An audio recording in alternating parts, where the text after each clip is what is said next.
Demi is really out there doing mental health advocacy work, releasing a single soon, a documentary, and an album. She's that bitch. Demi Lovato recovering this afternoon after a suspected drug overdose.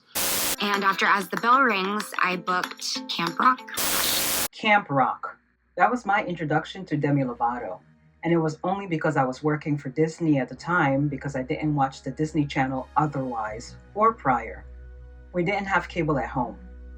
Working on Camp Rock and later Sunny with a Chance and touring with the Jonas Brothers before Demi could even turn legal became the catalyst for her to turn to not just using, but also A-wording and eventually overdosing.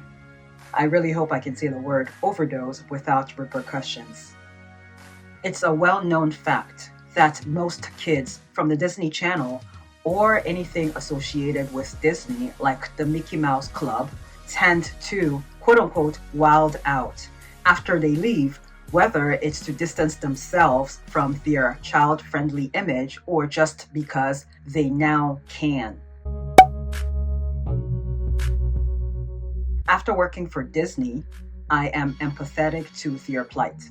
But I was 22 when I first started with Disney. These other public people, Demi included, were much younger, like 15 or 16, so I can only imagine. Working for Disney comes with a lot of rules.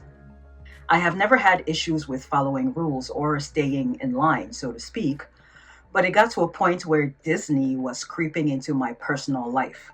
And I realized rules are there to prevent chaos, but rules are also there to keep you boxed in. A double-edged sword. I talked more about this in my Miley video from a few months ago about how I had to censor myself in my YouTube videos because I didn't want what I said in them or how I behaved in them to get me fired. Because one of the rules were we were always representing Disney as cast members, and I'm over there like, is that off the clock too? Damn.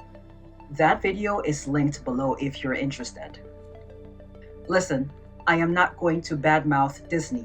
I worked for Disney for almost a decade, so clearly I liked it enough to stay that long.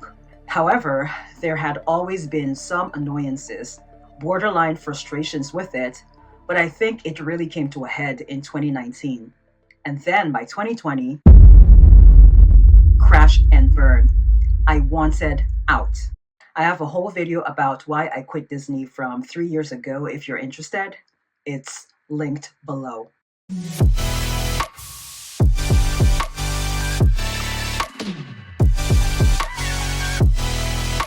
I have been wanting to review a Demi Lovato album for the longest time, but in my head, it couldn't be a random review. So this black and white album cover series was the perfect way to accomplish that. This whole album has big, bold Leo energy all over it, and I love Leos. I said this in my Charli XCX video from last year. Every time I get along so well or click with someone, I find out that 9 times out of 10, they are Leos. So it's no surprise that I have genuinely always vibed with Demi's energy and music. She's been through a lot. This lady has had to deal with an ED. She was dealing with a breakup after a 6-year-long relationship when working on this album, and I'll get to that relationship in a bit, but she has also OD'd twice and lived to tell the tale. Hang in there, okay? We're on our way. Stay with the patient. I'm going to remain on the line with you all the way until the paramedics arrive, okay? You should be hearing the sirens real soon. No sirens, please, right? No. This is a medical emergency. I don't have control over that. Let me know when the paramedics are with you, okay? Yes, they're coming up right now. They're here now with us. God was like, nah, I'm not done with you yet. You better go back and give these people some more music. And I, for one, am glad she's still here with us and blessed us with Tell Me You Love Me. The year was 2017. I have always said that 2018 was my best year in recent memory. However, if I'm being completely honest, it was 2016, 2017, and 2018 combined. And it's not even so much about what happened in those years in my personal life, but more so my mindset and my energy, which I've been desperately trying to get back because it was truly magical and powerful. Music was also one of the main reasons why 2016 through 2018 were magical. The pop music scene was vibrant. Lots of great music was released in that time frame, including Tell Me You Love Me. I hadn't listened to the entire album until recently for this video, but I was obsessed with the title track of this album. As mentioned earlier, Demi survived a substance overdose twice. And when I say overdose, it means it was so serious that she had to be rushed to the hospital and it made the news. And I am not kidding when I say I thought I was going to hear another news story announcing that she had left us. But I'm glad that the news story that came through instead was one of her recovery. This album was released in the wake of her recovery from the first public incident, which makes the title track take on a different meaning. The ending of the music video is devastating and humiliating, being left at the altar in front of all her guests. She's married now, by the way, in real life. Congratulations to her. But the song addresses themes of desperation and not being very good at the relationship thing. I think the core message of the video and the song together, though, is that she has been dependent on something outside of herself. In this case, this boyfriend of hers in the music video, and once he left her, she realized that everything she needed is within, as is evident in the lyrics, quote, "Everything I need is standing in front of me," end quote, sang while she looks at her reflection in the mirror. And then she had a black choir singing backup too. You already know the song is lit. Nick Jonas also had a black choir sing backup for a version of his song Jealous. I'm getting to Nick Jonas. It's relevant to one of the songs on this album. Then we have Sorry, Not Sorry. That is what I call a banger. Demi really applied the pressure on this one. It's Confident 2.0, but like more savage. If this was directed at Wilmar, I know he was feeling some type of way. Also, what a creep for dating a barely legal girl. Demi was freshly 18 and Wilmer, 29, when they started dating. The whole cast of That 70s Show is weird. Shame, because I enjoyed that show.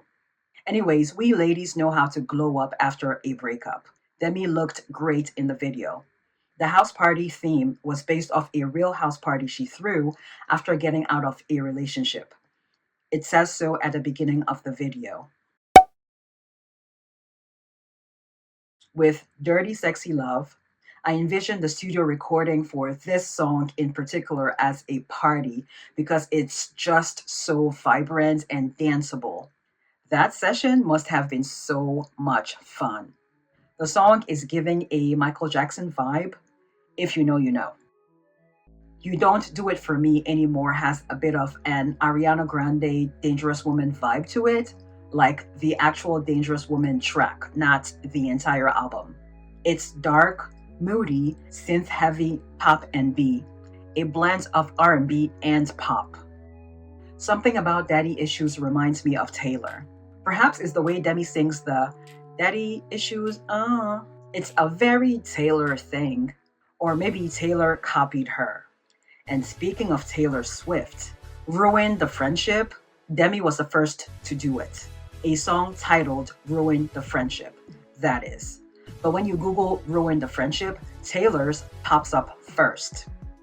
Anyway, I read somewhere that Demi's Ruin the Friendship is rumored to be about Nick Jonas, allegedly, and I wouldn't be surprised. They were on Camp Rock together and Nick got hot out of nowhere, it seemed like. When I saw the Jealous video, my mouth was on the floor. He went from being a cute but scrawny boy to being ripped.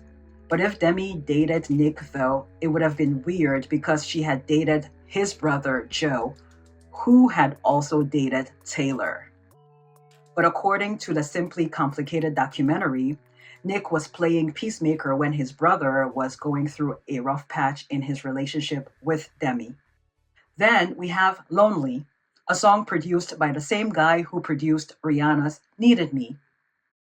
I was good on. He felt just like you. The song also features Lil Wayne. I liked Lil Wayne's songs in the mid to late 2000s, and he was brilliant on that one soundtrack for the Suicide Squad. But on this track, I am not feeling it. For Games, this part of the song sounds very Destiny's Child.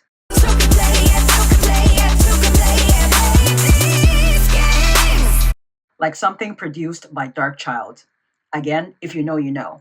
Darkchild has a specific sound from the late 90s, early 2000s R&B. Danceable, bouncy R&B. I have not listened to Demi's new album, It's Not That Deep, yet, but from what I read about it, it may be similar to this one, more dance pop leaning. And when I do listen to it, I'll have that review up on my Patreon just because I have things lined up for this channel and don't want to deviate. I am a one-woman show for now, so I gotta stay the course. Up next on this channel, I have my era analysis and review of B2K's Omarion's solo debut album, Oh. Takes me right back to my senior year of high school. Oh man, I didn't care for high school, but I did enjoy senior year. Take a wild guess why. Or better yet, find out by hitting that notification bell so that you don't miss it. But in the meantime, watch this one next.